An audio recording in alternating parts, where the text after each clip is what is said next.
Doctor BR అంబేద్కర్పై అనుచిత వ్యాఖ్యలు చేసిన కేంద్ర హోంశాఖ మంత్రి అమిత్ షాను పదవి నుండి తొలగించాలని కోరుతూ రేణిగుంటలో వామపక్ష పార్టీలు నిరసన వ్యక్తం చేశాయి. రేణిగుంటలోని అంబేద్కర్ విగ్రహం వద్ద ఆదివారం మధ్యాహ్నం వామపక్ష పార్టీల నాయకులు నిరసన వ్యక్తం చేశారు. కేంద్ర మంత్రి అమిత్ షా ఆంధ్రప్రదేశ్ పర్యటన సందర్భంగా ఆయనకు వ్యతిరేకంగా అమిత్ షా గో బ్యాక్ అంటూ నినాదాలిస్తూ విజయవాడ పర్యటనను అమిత్ షా విరమించుకోవాలని నిరసన తెలిపారు. ఈ సందర్భంగా సిపిఎం నాయకులు మాట్లాడుతూ భారత రాజ్యాంగ రూపకర్త డాక్టర్ బిఆర్ అంబేద్కర్పై రాజ్యసభలో అవమానకరమైన అప్రతిష్టకరమైన వ్యాఖ్యలు చేసిన కేంద్ర హోంశాఖ మంత్రి అమిత్ షా విజయవాడ పర్యటనను వ్యతిరేకిస్తూ వామపక్ష పార్టీలు ఇచ్చిన పిలుపు మేరకు రాష్ట్ర వ్యాప్తంగా అంబేద్కర్ విగ్రహాల వద్ద నిరసన చేపట్టామన్నారు. అమిత్ షా కేంద్ర హోంశాఖ మంత్రి పదవి నుంచి తొలగించాలని డిమాండ్ చేశారు.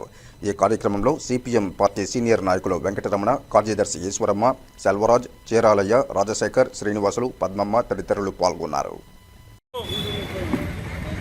అమిత్ షా గారు ఆంధ్రప్రదేశ్కి వచ్చినటువంటి సందర్భంగా ఏ ముఖం పెట్టుకొని ఆంధ్రాలో అడుగు పెట్టావటని చెప్పేసి వామపక్షాలుగా సిపిఎం పార్టీగా మేము అడుగుతున్నాం.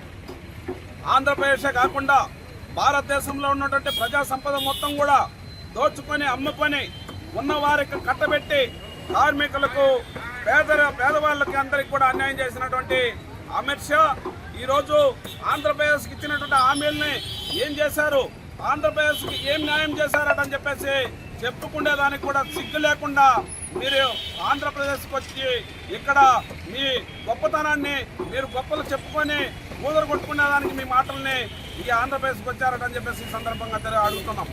పార్లమెంట్లో అంబేద్కర్ గారు ఇచ్చినటువంటి భిక్షతో, అంబేద్కర్ గారు అమలు చేసినటువంటి రాజ్యాంగంలో ఉన్నటువంటి విధానాలతో ఈరోజు మీరు హోం మంత్రిగా భారతదేశంలో ఉన్నారు. ఆయన ఇచ్చినటువంటి భిక్షతో మీరు పార్లమెంట్లో కూర్చొని ఆయన్నే అవమానించారంటే మీకు సిగ్గుందాటని చెప్పేసి ఈ సందర్భంగా సిపిఎం పార్టీగా మేము అడుగుతున్నాం. ఒక పక్క మత కలహాలు సృష్టిస్తున్నారు. ఎక్కడా కాదు, రేణిగుంటలో ఇక్కడ ఉన్నటువంటి చర్చలు పగలగొడుతున్నారు. నిన్న ఒక చర్చను పగలగొట్టారు. అదేవిధంగా ఎత్తల చెరువులో మొన్న ఒక చర్చను పగలగొట్టారు. మతోన్మాదాన్ని సృష్టిస్తున్నారు బీజేపీ నాయకులు. ఇక్కడ మీరు వాటన్నిటిపైన పేదలకు అండగా నిలాల్సింది పోయి మతోన్మాదాన్ని సృష్టించి పేదలపై అరాచకాలు చేస్తున్నటువంటి అమిత్ షా భారతదేశంలో ఉన్నటువంటి రైల్వే స్టేషన్లు కానీ, ఎయిర్పోర్ట్లు కానీ, ఫ్యాక్టరీలు కానీ, ప్రభుత్వ సంపద మొత్తం కూడా అమ్ముకొని దోచుకొని ఉన్నటువంటి మీరు ఏ ముఖం పెట్టుకొని ఆంధ్రప్రదేశ్కి వచ్చారని చెప్పేసి అడుగుతున్నాం.